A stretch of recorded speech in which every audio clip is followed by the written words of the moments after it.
ቅዱስ ያዝን ዛሬም ምንናገርበት ወይም ደግሞ ምንማማረው የእግዚአብሔር ቃል ክፍል በሉቃስ ወንጌል ምዕራፍ 2 ከቁጥር 8 ጀምሮ ያለውን ሐሳብ ነው ምንነጋገረው። የትምርታችን ቲም መድህን ምን አለ ነው የሚለው ተወለደ። ስለተወለደው መድህን ማንነት ምንነት ስራ እንነጋገራለን ማለት ነው። እንደ ጌታ ፈቃድ ቆመን የእግዚአብሔርን ቃል እናንብብ። የእግዚአብሔር ቃል እንዲህ ይነበባል። በዚያም ምድር መንጋቸውን በሌሊት ሲጠብቁ በሜዳ ያደሩ እረኞች ነበሩ። እነሆም የጌታ መልአክ ወደ እነርሱ ቀረበ፣ የጌታም ክብር በዙሪያቸው አበራ። ታላቅ ፍርሃትም ፈሩ። መልአኩም እንዲህ አላቸው፣ እነሆ ለሕዝብ ሁሉ የሚሆን ታላቅ ደስታ የምስራች እነግራችኋለሁና አትፍሩ። ዛሬ በዳዊት ከተማ መድኃኒት እርሱም ክርስቶስ ጌታ የሆነ ተወልዶላችኋልና። ይህም ምልክት ይሆንላችኋል፣ ሕፃን ተጠቅልሎ በግርግም ተኝቶ ታገኙታላችሁ። ድንገትም ብዙ የሰማይ ሰራዊት ከመልአኩ ጋር ነበሩ፣ እግዚአብሔርንም እያመሰገኑ ክብር ለእግዚአብሔር በአርያም ይሁን፣ ሰላምን በምድር ለሰው በጎ ፈቃድ አሉ። መልአኩም ከነርሱ ተለይቶ ወደ ሰማይ በወጡ ጊዜ እረኞቹም እርስ በርሳቸው እንግዲህ እስከ ቤተልሔም ድረስ እንሂድ፣ እግዚአብሔርንም የገለጠልንን ይህንን የሆነውን ነገር እንይ ተባባሉ። እንጸልይ። ጌታችን አንተ ዛሬም ሕያውና ልዑል ነህ። ክብር ሁሉ ለቅዱስ ስም ይሁን። ይህ ያንተ ቃል ነው። ከቃል እውነት ደግሞ አስተምረን ሕይወታችንን የሚለውጥ እውነት ከዚህ ውስጥ እንድናገኝ ቅዱስ መንፈስ የቃልህን ብርሃን በመካከላችን ያብራ። የሚሆነው ሁሉ ለክብር ይሁን በኢየሱስ ክርስቶስ ስም አሜን።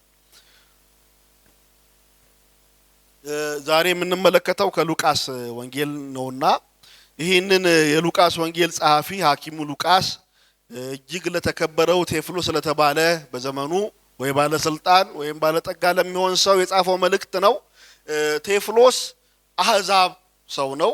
ስለዚህ ሉቃስ ይህን ነገር ጥልቅ ጥናት አድርጎ እንደጻፈ ወይም ደግሞ ሰዎችን ኢንተርቪው አድርጎ ደርዝ ባለው መልክ የጻፈው መጽሐፍ እንደሆነ ቁጥር ምዕራፍ 1 በደንብ ይነግረናል።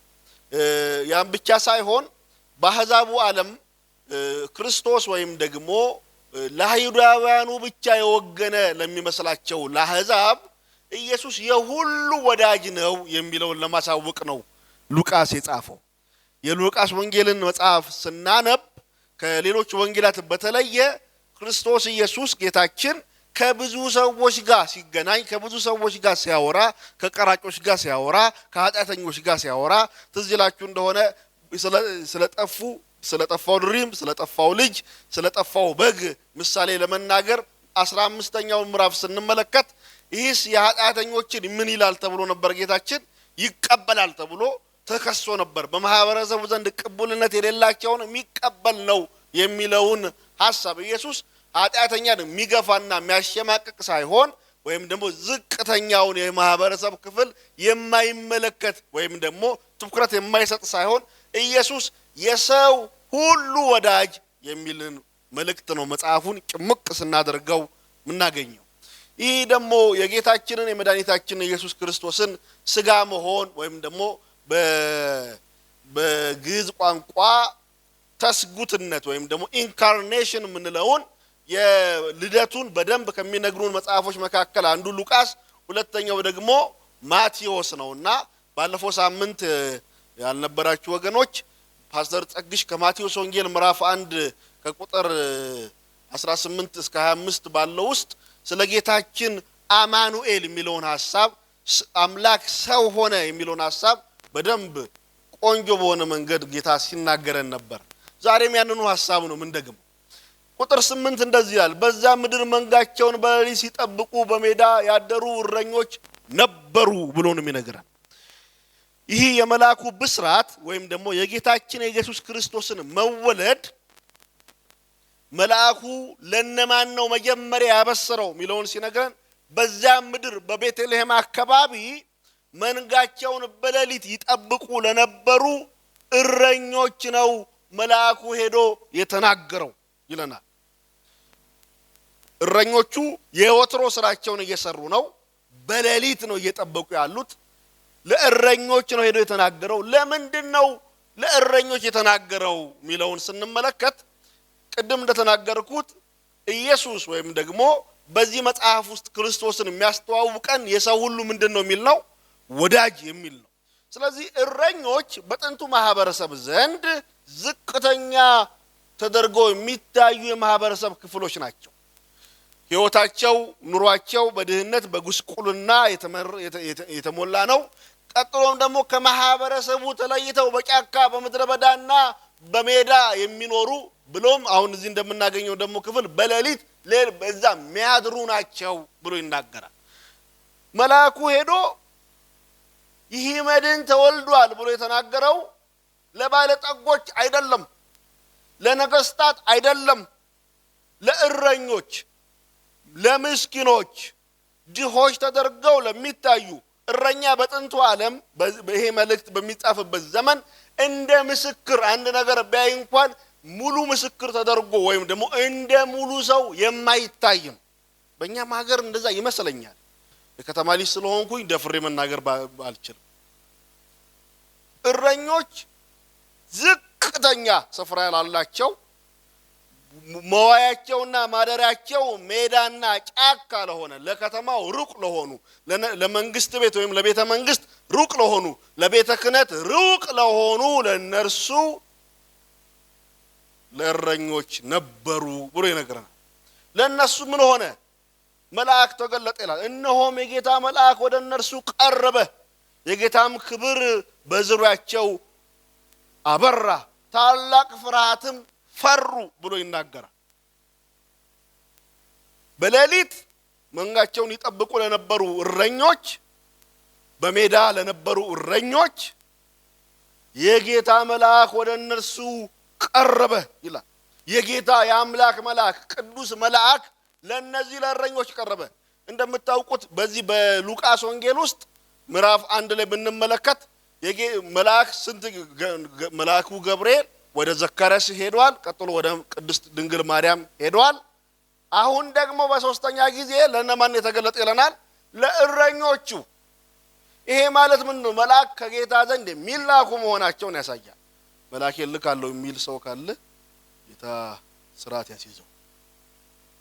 ወደ እነርሱ መልአኩም ወደ እነርሱ ቀረበ።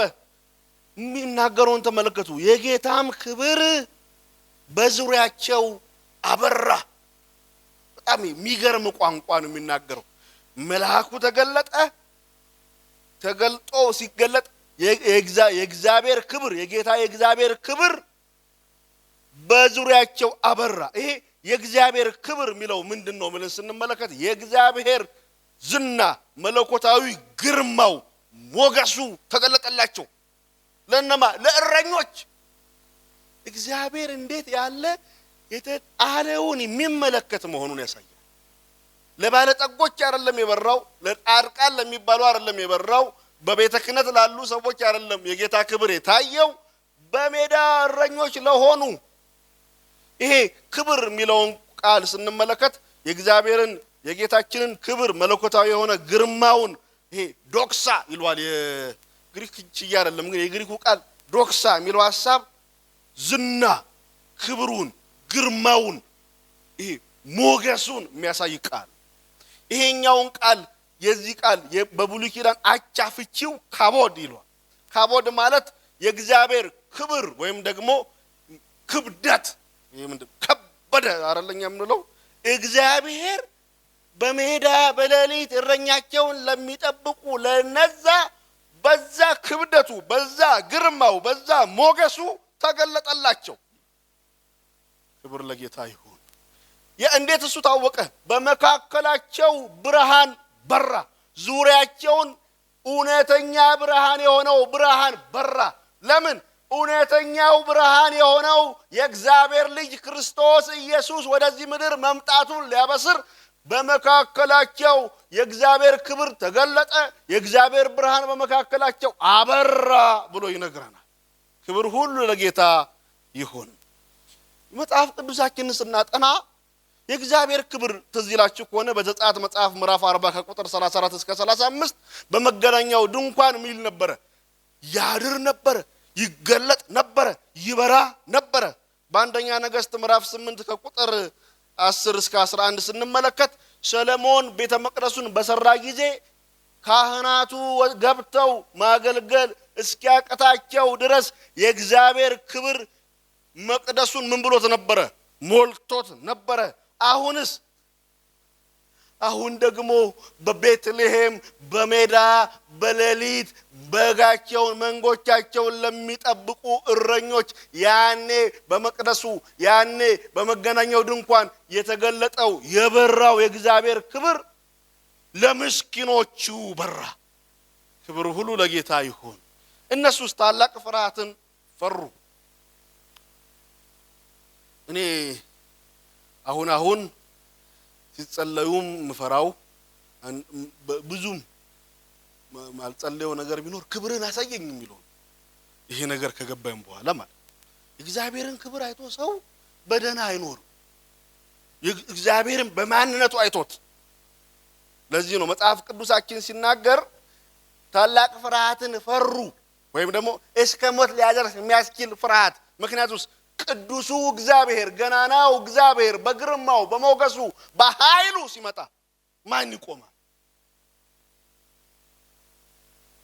ጥሩ ምሳሌ ልጠቀም። አሁን ባለንበት ጊዜ እኚህ መብራቶች እኔ ብዙም እንትን አይደለም ተመጥነው ነው አይደለም የሚላኩት። የአባይ ግድቡ በሙሉ እዚህ ቤት ቢለቀቅስ በቃ እንትን ነው ምን አመድ እንከስላል። እግዚአብሔር ከዛን የላቀ አስፈሪ የላቀ ኃይል የመጠቀ የረቀቀ ከሰው አእምሮ ከሰው ስብዕና የገዘፈ ነው። ጸጋ ይብዛልን የሚለውን ነው ማበዛው ጸሎቴ። ኃይል ስጠኝ፣ አቅም ስጠኝ፣ መንፈስ ያግዘኝ፣ ጸጋ ይብዛልኝ የሚለውን ነው ማዘወጣ። ለምን ፍርሃትን ፈሩ ከተባለ ሁለት ነው ምክንያቱ። አንደኛው እግዚአብሔር አምላክ በማንነቱ በኃይሉ አስፈሪ ስለሆነ ትዝ ይላችሁ ከሆነ በዘጸአት መጽሐፍ ምዕራፍ 33 ላይ ሙሴ የለመነው ልመና ታስታውሳላችሁ። ምንን አሳየኝ? ክብርህን አሳየኝ። እግዚአብሔር የመለሰለትስ መልስ እርሱም እባክህ ክብርህን አሳየኝ አለ ይለንና ደግሞም ሰው እግዚአብሔር ደግሞ የሚመልስለት መልስ ደግሞም ሰው አይቶኝ አይድንምና ፊቴን ማየት ምን አትልም አትችልም አለ። የሙሴ ጸሎት ክብርህን ምን በለኝ አሳየኝ።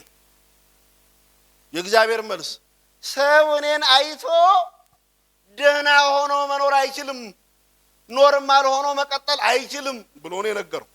ስለዚህ ይህንን እግዚአብሔር አይተው ሰዎቹ ላይፈሩ ነው ላይደነግጡ ነው። ይህንን እግዚአብሔር ክብር በመካከላቸው ሲያበራ እኛ ላይ ራሱ አንድ መኪና ቦግ ብሎ ቢያበራ ራሱ አይኔ እንላለን።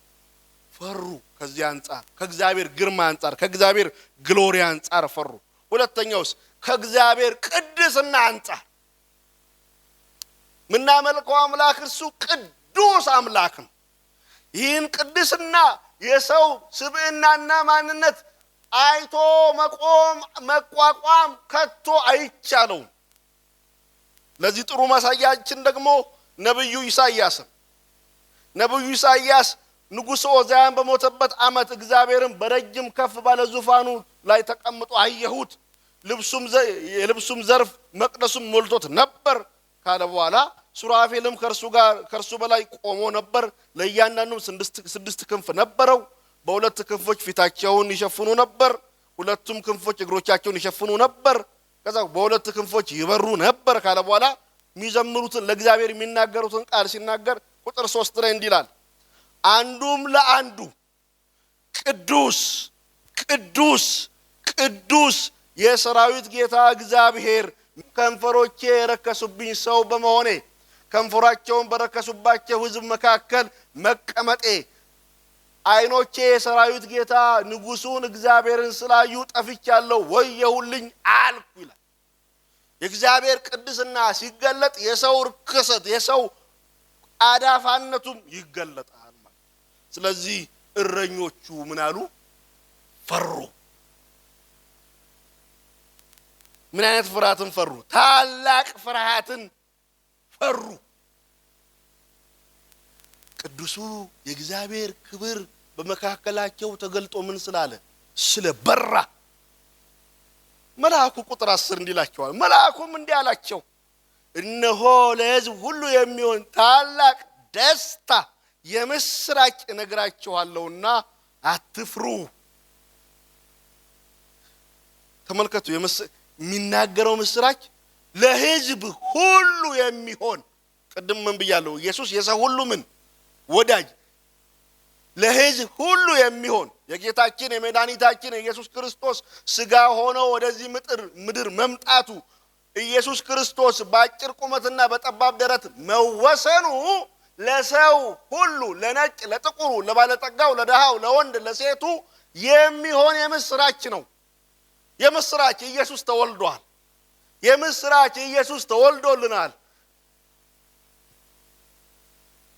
ለሕዝብ ሁሉ የሚሆን፣ ለግሪኩ የሚሆን፣ ለአሕዛቡ የሚሆን፣ ለአይሁዳውያኑ የሚሆን የምስራች ለሕዝብ ሁሉ። ይህ የምስራች የሚለው ቃል ወንጌል ነው የሚለው። ወንጌል ማለት በጥንቱ ዓለም ነገስታት ልጆቻቸው ሲዋለዱ ወይም ደግሞ ልጅ ሲወልዱ በመለከት ይነፋና የምስራች ንጉሠ ነገስቱ ልጅ ወልደዋል ይባላል። የምስራች ድል አድርገናል ይባላል። መልካም ወሬ። አሁን መልአኩ ከሰማይ ምን እየመጥቼላችኋለሁ? መልካም ዜና የምስራች ይዤላችሁ መጥቻለሁ። ይህ የምስራች ምን አለው? ከበስተጀርባው ታላቅ ደስታ አለው። ታላቅ ደስታ፣ ጥልቅ የሆነ ዘላቂ የሆነ የተትረፈረፈ ደስታ ያለው የምስራች ነው ይዤ ምን ያልኩት የመጣሁት። ክብር ለጌታ ይሁን። ለሕዝብ ሁሉ የሚሆን የምስራች፣ ታላቅ ደስታ ያለበት የተትረፈረፈ ደስታ፣ የጠለቀ ደስታ፣ ዘላቂ የሆነ ደስታ፣ ለሕዝብ ሁሉ ደስታን የሚሰጥ ኢየሱስ በመወለዱ ሰው ሁሉ ሊደሰት ይገባዋል። እዚህ ምድር ላይ ሁላችንም ተወልደን የመጣን ማናችን ስንወለድ እንዲህ ተብሎ ይሆን? ምድር ላይ ተጽዕኖ የፈጠሩ ሰዎች አንዳንድ በምድራችን ላይ በፖለቲካ ውስጥ ወይም ደግሞ በሀገር አመራራቸው ውስጥ ጭንቅ ሆኖ ያለፉ ሰዎች ተወለዱብን አልተወለዱልን። ክፉ ሰዎች ተወልደውብናል አልተወለዱልን። ይሄኛው ግን ከሰማይ መልአክ መጥቶ የምስራች ያለለት እርሱ ተወለደልን፣ ለእኛ ተወለደልን እና አትፍሩ። በሚያስፈራ ክብር መጥቶ ምስራችሁ ግን አሁን ምነግራችሁ የምስራች ለሕዝብ ሁሉ የሚሆን ነው። ወንጌል ነው። ደስታ ያለበት ነው። የዘለቀ ፍስሐና ሐሴት ያለበት ነው። እግዚአብሔር ራሱን ከሕዝብ ጋር ሊያስታርቅ የመጣበት መንገድ ነው ምነግራችሁ። አትፍሩ። ጌታ ይመስገን። እና ለምን አንፍራ? ዛሬ በዳዊት ከተማ መድኃኒት እርሱ ምን የሆነ ክርስቶስ፣ ቀጥሎስ ጌታ የሆነ ምን ብሎላችኋል? ተወልዶላችኋልና። እንዴት ደስ ይላል! መቼ? ዛሬ። እቺ ዛሬ የምትለዋን ቃል ስንመለከት መጽሐፍ ቅዱሳችን የሰው ልጅ በወደቀበት ቅጽበት እግዚአብሔር አምላክ የሰጠው የድነት ተስፋ ትዝ ይላችኋል? የሴቲቱ ዘር የተባለው በአንተና በሴቲቱ መካከል በዘርህና በዘራው መካከል ጠላትነትን አደርጋለሁ፣ እርሱም ራስህን ይቀጠቅጣል፣ አንተም ሰኮናውን ትቀጠቅጣለህ ብሎ እግዚአብሔር የድነት ተስፋን ሰው በወደቀበት በዛው ቀን በዛው ቅጽበት የሰጠው የድነት ተስፋ ዛሬ ተፈጸመ እያለ ተወለደ። የሴቲቱ ዘር የድንግሊቱ ልጅ ተወለደ። ኢሳይያስ የተናገረለት። ስለዚህ ጌታ ራሱ በመልአክ ይሰጣቸዋል ካለ በኋላ እነሆ ድንግል ትጸንሳለች ወንድ ልጅም ትወልዳለች ስሙንም አማኑኤል ብላ ትጠራዋለች የተባለለት ተወለደ የሴቲቱ ዘር መቼ ዛሬ ሐዋርያው ጳውሎስ እንዲህ ብሎ የተናገረለት በገላትያ መጽሐፍ ምዕራፍ 4 ቁጥር 4 ላይ እንደተናገረው ነገር ግን የዘመኑ ፍጻሜ ዛሬ የምትለው ቃል የዘመኑ ፍጻሜ በደረሰ ጊዜ እግዚአብሔር ከሴት የተወለደውን ከሕግ በታች የተወለደውን ልጁን ምን አደረገ ላከ መቼ ዛሬ ክብር ለጌታ ይሁን የት በዳዊት ከተማ በቤትልሔም ቤትልሔም የሚለው የቃሉ ትርጉም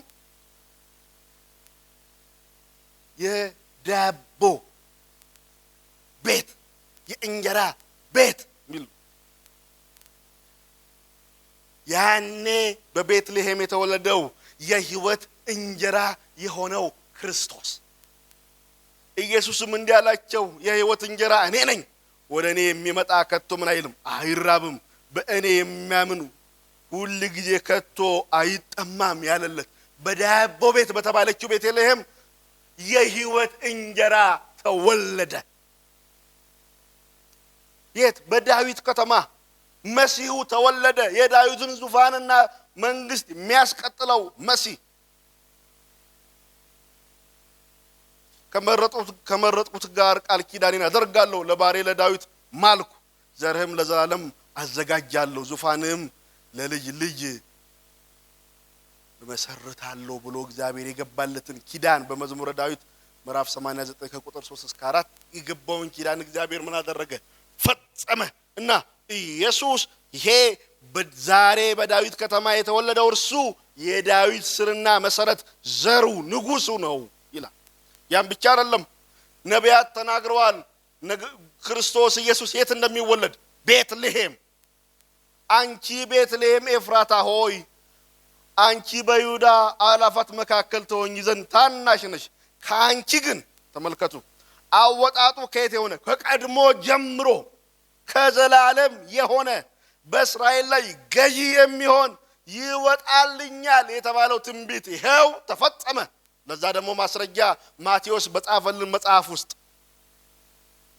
ማቴዎስ መሲሁ የት እንደሚወለድ ፈሪሳውያንን ወይም ደግሞ የሕግ አዋቂዎችን ሲጠይቅ ንጉሡ ሄሮድስም ሰምቶ ደነገጠ ኢየሩሳሌምንም ሁሉ ከእርሱ ጋር የካህኑ አለቆችን ሕዝቡንም ጻፎችንም ሁሉ ሰብስቦ ክርስቶስ ወዴት እንዲወለድ ጠየቃቸው እነርሱም አንቺ ቤትልሔም የይሁዳ ምድር ከይሁዳ ገዦች ከቶ አታንሽም ሕዝቤን እስራኤልን የሚጠብቅ መስፍን ካንቺ ይወለዳልና ተብሎ በነብይ እንዲተጽፏልና በይሁዳ ቤትልሔም ነው አሉት ነቢያቱ የተናገሩት እግዚአብሔር ኪዳን የገባለት ከቀድሞ የሆነ በመጀመሪያ ቃል ነበረ ቃልም በእግዚአብሔር ዘንድ ነበር የተባለ እግዚአብሔር የሆነው እርሱ በቤትልሔም ተወለደ ክብር ለስሙ ይሁን ማን የተወለደው በቤትልሔም ማን ተወለደ መድህን የሆነ አዳኝ የሆነ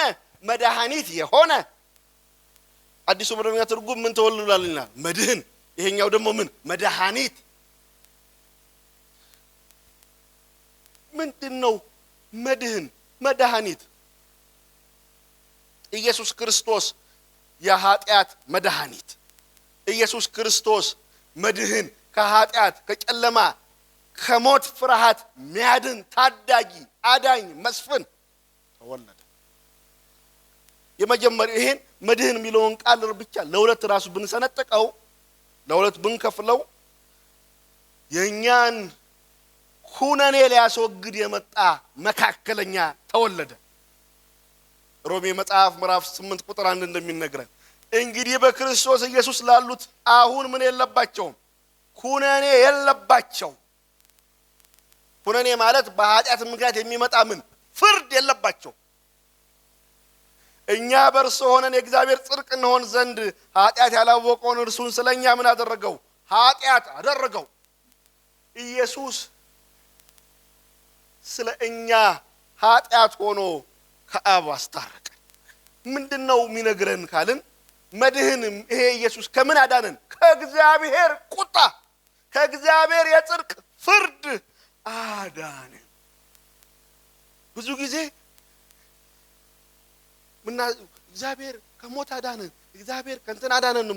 ይሄ እግዚአብሔር ከራሱ የጽድቅ ቁጣና ፍርድ ታደገን፣ ከራሱ ጋር አስታረቀን። ሁለተኛ ደግሞ በኃጢአት ምክንያት ከገባንበት ኤፌሶን ጻፊ ጳውሎስ እንደሚነግረን ለዚህ ዓለም ገዢ ለሆነው ለዲያብሎስ ሐሳብና ፈቃድ ተገዝተን በጽኑ ባርነት ውስጥ ከኖር ከመነበረበት ከዛ ሊያድነን መጣ። ልጁንም ትወልዳለች፣ እርሱም ሕዝቡን ከምናቸው ከኃጢአታቸው ያድናቸዋል። ስሙን ማን ትለዋለህ? ኢየሱስ ትለዋለህ። አዳኙ፣ ነፃ አውጪው፣ ከኃጢአትና ከሰይጣን ባርነት ነፃ ያወጣን ስሙ ይባረክ። ይህንን ደግሞ የዕብራውያን ጸሐፊ እንዲህ ብሎ ያብራራልናል። እንግዲህ ልጆች በሥጋና በደም ስለሚካፈሉ እርሱ ደግሞ በሞት ላይ ስልጣን ያለውን በሞት እንዲሽር ይሄውም ዲያብሎስ ነው። በሕይወታቸው ሁሉ ስለ ሞት ፍርሃት በባርነት ይታሰሩ የነበሩትን ሁሉ ምን ያደርግ ዘንድ ነፃ እንዲያወጣ በሥጋና በደም እንዲሁ ምን አለ? ተካፈለ። ስለዚህ የሕዝቡን ኃጢአት ለማስተሰረይ ለእግዚአብሔር በሆነ ነገር ሁሉ የሚምርና የታመነ ሊቀ ካህናት እንዲሆን በነገር ሁሉ ወንድሞቹን ሊመስል ተገባው። አሁን ደግሞ በሞት ላይ ስልጣን ያለውን ዲያብሎስን ይሽር ዘንድ ሰዎች በደምና በሥጋ እንደሚካፈሉ እንደዛ ክርስቶስ ኢየሱስ የዓለም አዳኝና መድኃኒት የሆነ እርሱ ምን ሆነ? በሥጋና በደም ተካፈለ። አዳኝ ነው የተወለደው የዛን ሌሊት። ክብር ለስሙ ይሁን። አዳኝ ብቻ አይደለም፣ እዛ ጋር ብቻ በቃም ክርስቶስ ነው ይላል። ክርስቶስ የተቀባ ነው። መሲሁ ተወለደ። ለምን? ካህን፣ ንጉሥ እና ነብዩ ሙሴ እንደኔ አይነት ነብይ ያለው አይሁዳውያን የቀደመችውን የዳዊትን መንግስትና ዙፋን ያጸናልናል ብለው የሚጠባበቁት እርሱ ተወለደ። መስፍኑ ተወለደ። ከአሕዛብ ከሮማውያን እጅ ነፃ የሚያወጣ ብቻ ሳይሆን እሱ ነፃ ያወጣል። በታሪክ ውስጥ ያንን አድርጎታል። ብቻ ሳይሆን እሱ ማንንም ነፃ ሊያወጣ ከማይችለው ከኃጢአት እስራት ከእግዚአብሔር በኃጢአት ምክንያት ከሚንቀለቀል ከእግዚአብሔር የጽድቅ ፍርድ ሊያድነን መሲሁ ተወለደ። ቤዛ ሊሆንልን እርሱ ተወለደ፣ ከእግዚአብሔር ጋር ያስታርቀን ዘንድ። መስቀል ላይ ብዙ ጊዜ እናገረዋለሁ። ትልቅ ልውውጥ ሆኗል አይደለም? የእኛ ኃጢአት በእርሱ ላይ ምን አለ? ተቆጠረ። የዓለምን ሁሉ ኃጢአት በእርሱ ላይ እግዚአብሔር ምን አደረገው ይላል? አኖረው። የእሱ ጽድቅ በእኛ ተቆጠረ። ይሄ መድህን፣ ይሄ ክርስቶስ ተወለደ። የተወለደው ደግሞ በይሁዳ በናዝሬት ያደገው፣ በቤተልሔም የተወለደው፣ በገሊላ ተዘዋውሮ ያገለገለው እርሱ ክርስቶስ ነው። እርሱ መድህን ነው። ያን ብቻ አይደለም፣ ጌታ ነው።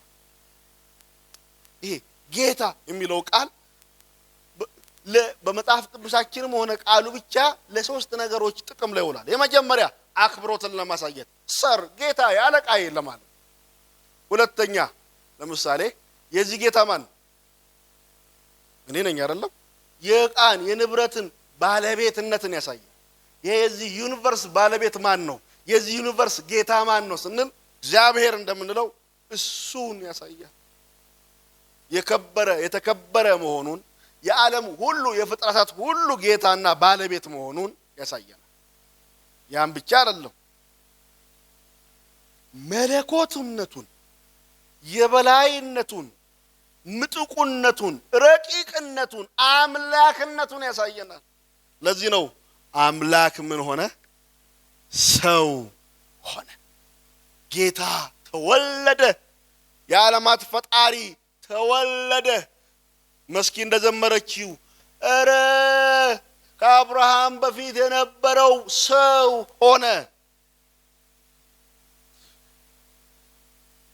ከፍጥረት በፊት ፍጥረትን ያስገኘ እርሱ ሰው ሆነ። ጌታ ሰው ሆነ፣ ተወለደ። ክብር ለስሙ ይሁን። እና ምን ሆነ? ተወልዶላችኋል ነው። ተወልዶላችኋልና ማ አዳኛችሁ ተወልዶላችኋልና፣ ጌታ የሆነ ተወልዶላችኋልና፣ ክርስቶስ የሆነ ሊቀ ካህን የሆነ ከእግዚአብሔር የተላከ ሐዋርያ የሆነ ለእናንተ ሊቀ ካህን የሆነ ተወልዶላችኋልና፣ ኃጢአታችሁን ሊደመስስ ተወልዶላችኋልና፣ ኩነኔያችሁን ሊወስድ ተወልዶላችኋልና፣ ክብር ሁሉ ለጌታ ይሁን። ተወለደልን። አስቡት። አሁን የተናገርኩት አለ አይደለም? መድኃኒት ክርስቶስ ጌታ ያለውን ይህ ምልክት ይሆንላችኋል። የተናገራቸውን ከፍታዎች ተመልከቱ።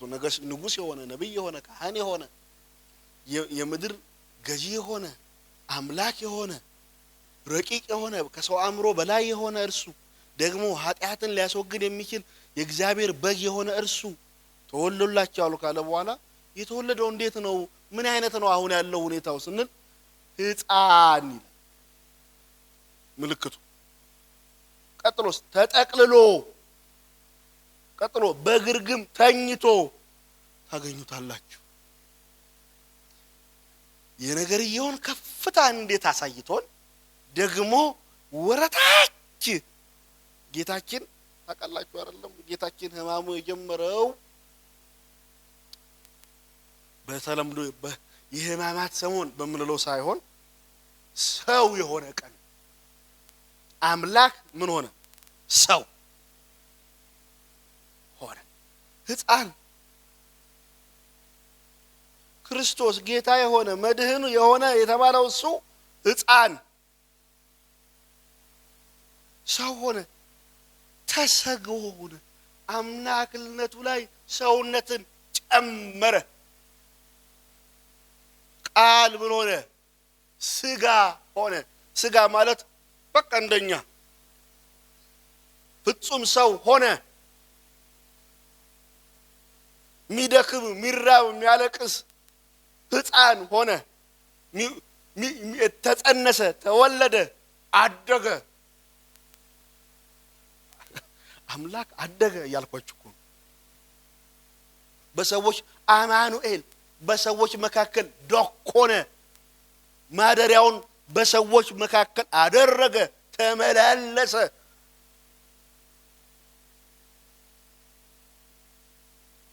ክብር ለስሙ ይሁን። ቀጥሎስ መገለጫው ተጠቅልሎ ሕፃኑ እንደውም ጸሐፊያኑ ማቴዎስም ሆነ ሉቃስ ሕፃኑን ኢየሱስ ሕፃኑን እያሉን የሚናገሩት ጌታ የሆነው እሱ ሕፃኑ ተባለ። ተጠቅልሎ ሉቃስ 2:7-8 ከፍ ብለን ስንመለከት ማርያም ጌታችንን ወልዳ ምን እንዳደረገችው የበኩር ልጇን ወለደች። በመጠቅለያ ምን አለችው? ጠቀለለችው። አሁን ይሄ በጣም ይገባኛል አዲስ አባት ስለሆነ። ሕፃን ምን ተጠቀለለ? ለምን? ሕፃን ስለሆነ። ምክንያቱም ሕፃናት ምን ይላሉ? ይሸናሉ፣ ይረጥባሉ። ተጠቀለለ። ሕፃን ስለሚረጥብ ይጠቀለላል። ሕፃን እንዲሞቀው ይጠቀለላል፣ ምቾት እንዲሰማው ይጠቀለላል። ምክንያቱም ሰው ስለሆነ፣ ፍጹም ሰው። ቀጥሎስ በግርግም አስተኛችው። ጠቀለለችው፣ በግርግም አስተኛችው።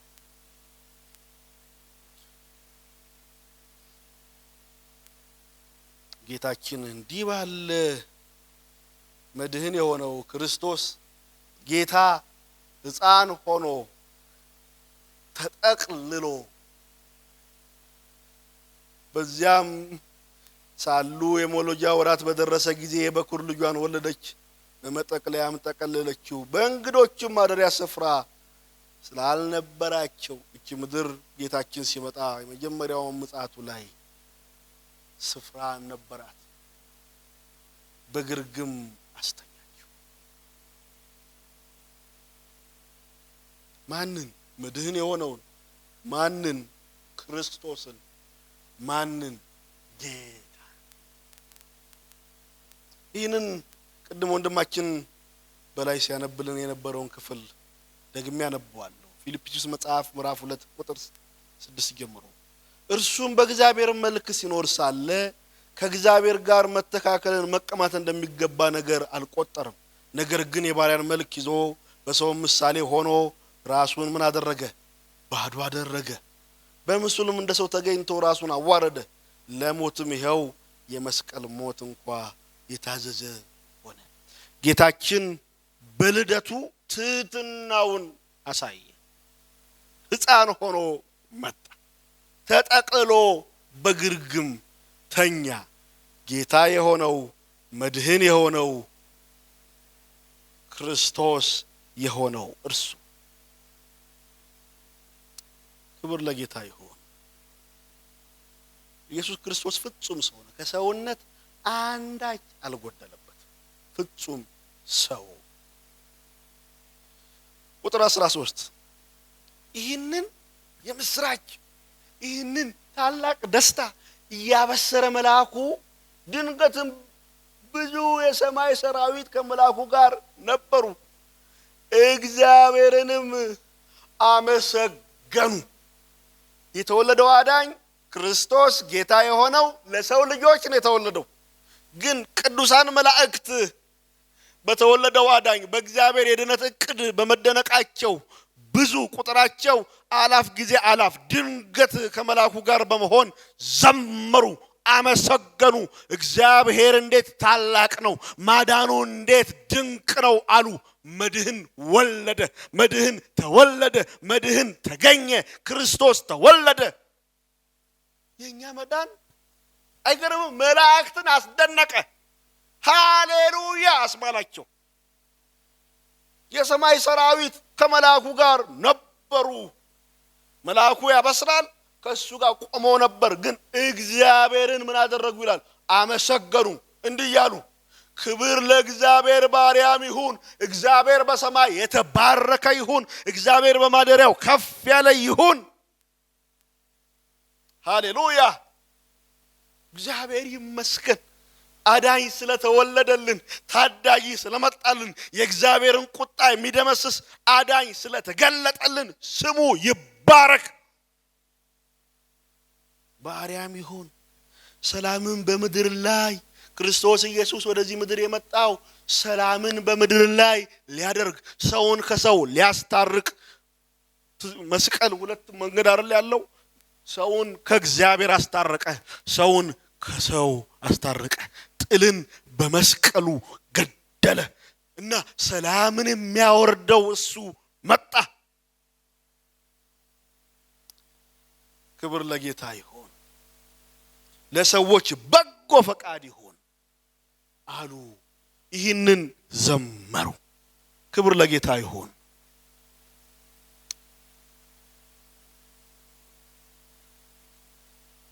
ጌታ ስሙ ይባረክ። ኢየሱስ ተወልዷል የሚል የምስራች ከወሬ ያልፋለኛ። አዳኝ ተወልዶልናል፣ ሊያድነን መጥቶልናል።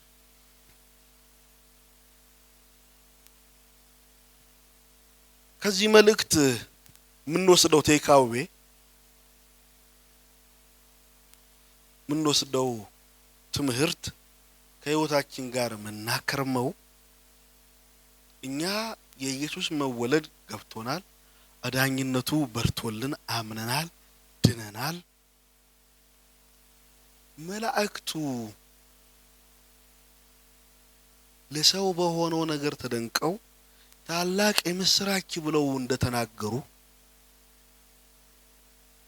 እንደዛ ዛሬም እኛ ይህን ወንጌል ለሰዎች ልናበስር ይገባናል። ኢየሱስ መወለዱን፣ የኃጢአት መድኃኒት መገኘቱን፣ ኢየሱስ አዳኝነቱን ልናውጅ ይገባናል። መላእክት ለሰው በሆነ ድነት ተደንቀው እግዚአብሔርን ካመሰገኑ ደግሞ በመዳናችን እኛ ልናመሰግን ይገባናል። ሁለት ነው የምንወስደው።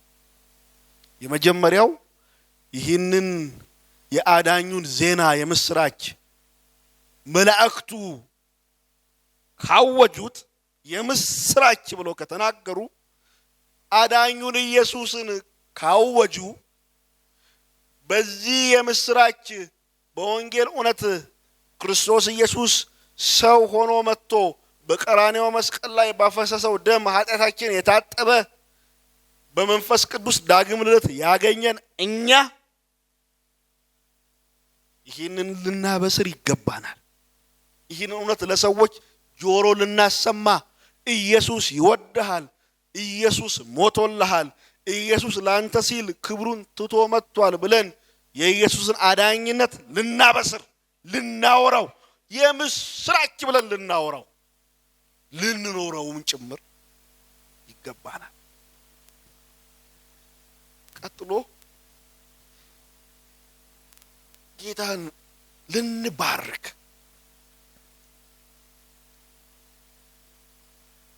አስባችሁታል? ከዛ ክብሩ ከዛ ግርማው ከእግዚአብሔር ጋር መተካከልን እንደ መቀማት ሳይቆጥር እኛን ለማዳን ማናችንም ስንወልድ እዚህ ያላችሁ እናቶች ወይም ደግሞ በሚዲያ የምትሰሙ እናቶች ሆስፒታል መርጠው ነው አብዛኞቹ የሚወልዱት። በዚህ ጊዜ ጌታችን ትሁት ሆኖ ዝቅ ብሎ ንጉሥ ሆኖ ሳለ፣ ጌታ ሆኖ ሳለ፣ መድህን ሆኖ ሳለ፣ አምልኮ የሚገባው ሆኖ ሳለ እኛን ለማዳን እንዲህ አይነት ዝቅታን የመረጠውን ጌታ ልናመሰግነው፣ ወርሺፕ ልናደርገው፣ ልናመልከው። አምልኮ ይገባችኋል ብዬ አስባለሁ። ከዝማሬ ያልፋል። ልንኖርለት፣ ልንሰግድለት፣ በኑሯችን ሁሉ እሱን ልናከብር ይገባናል። ጸጋ ይብዛልን። ቆመን እንጸልይ። ክብር ባሪያም ለእግዚአብሔር ሰላም በምድር ለሰዎችም በጎ